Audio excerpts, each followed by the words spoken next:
Katy Gallagher, welcome to 7:30. Thanks for having me on, Sarah. Now, today you've announced super will be paid on government-funded parental leave from 2025.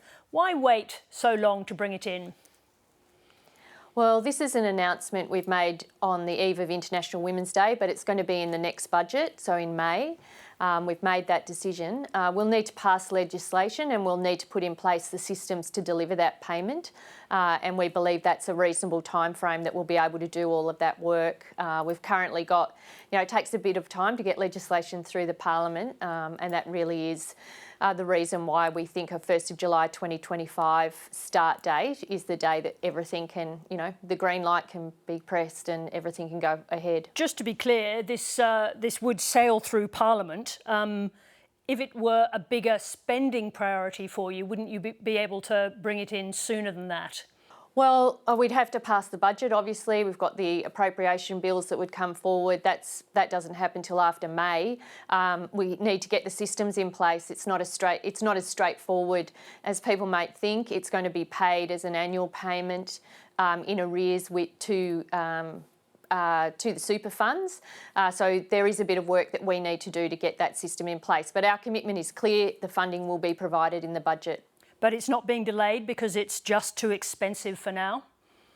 No, not at all. And in fact, this is an investment that we think is important on a number of fronts. One, that will try and close the super gender pay gap, but also to send a strong message that we value care and we value the fact that women predominantly are the ones that come in and out of their careers caring for children, and this is the only workplace entitlement that doesn't have superannuation paid on ordinary time earnings. So we think that's important. And in terms of cost, Sarah, it actually gets more costly as we go on because we're extending PPL to 6 months. So from what it is now, it'll rise to 26 weeks. And so over time, the super component of that is going to become more expensive. So it's not a matter of that. It's a matter of timing for implementation and being very clear to people that this change is coming. You said today that it's going to cost more than $200 million. How much is it going to cost? Well, we'll be finalising that all in the budget, but as I said, it does get more expensive. It's about 180,000 people, we believe, per annum will get that payment, and then putting that payment on as the PPL rates increase. But it will be a big investment in the budget, probably one of the biggest we make, and it's well over a couple of $100 million per year. Let me ask you this question. Is it your ambition to extend paid parental leave in Australia? Well, I have a very firm focus on trying to end gender inequality in this country, and I think it's clear that how we value care, who cares for whom, how they do it, how they're recognised, has a big impact on gender equality in this country.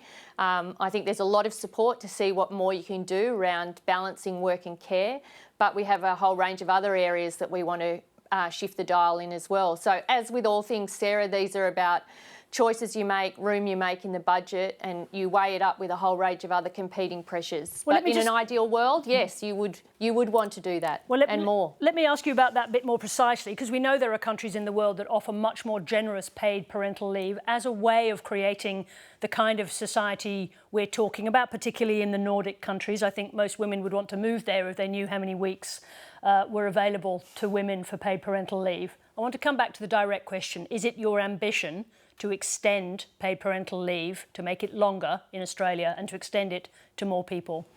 Well, that's not a decision we've taken now. Our decision has been to extend it from 18 going to 20, going to 26 weeks.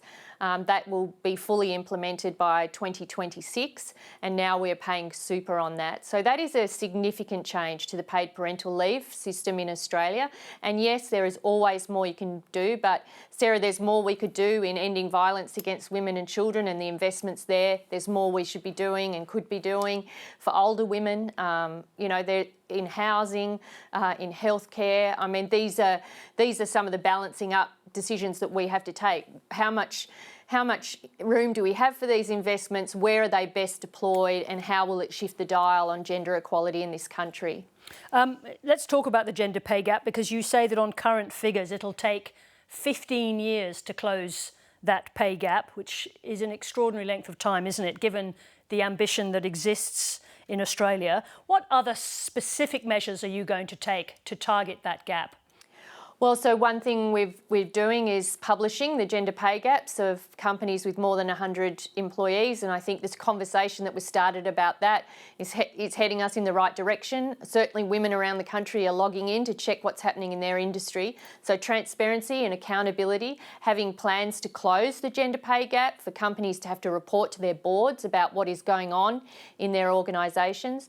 The other thing we need to do is really shift the sort of nature of the gender segregated industries we have in Australia. So how we balance it up better for men in the caring sector and women in, say, construction and clean energy, how we deal with that will make a difference. And the other area is how we value and remunerate those highly feminised industries. But there is a lot of work to be done there, Sarah, and I'm not pretending it's easy, and I don't think there's a silver bullet. But I do think it's a conversation that's kind of become a bit of a water cooler last week with people talking about it, and that's a fantastic outcome. Has the Expenditure Review Committee angered some ministers by holding back spending on Labor policies in order to produce another surplus? Well, the ERC is doing its job, and I have the role of Finance Minister, which is a privilege, but it also comes with the need to say no quite a lot. There is no shortage of ideas across our cabinet and our caucus. I think we try to give everyone a fair hearing. We also have to make sure we're getting the budget in better shape for all the pressures that are coming our way that we have to do just as part of being in government. So I accept, people have different views about it, but I feel like we run a pretty fair operation, but I do have to say no quite a bit. Now, Ed Husic is reported as having complained to the Prime Minister that Finance and Treasury officials have too much influence. Are you aware of those complaints that Ed Husic has made?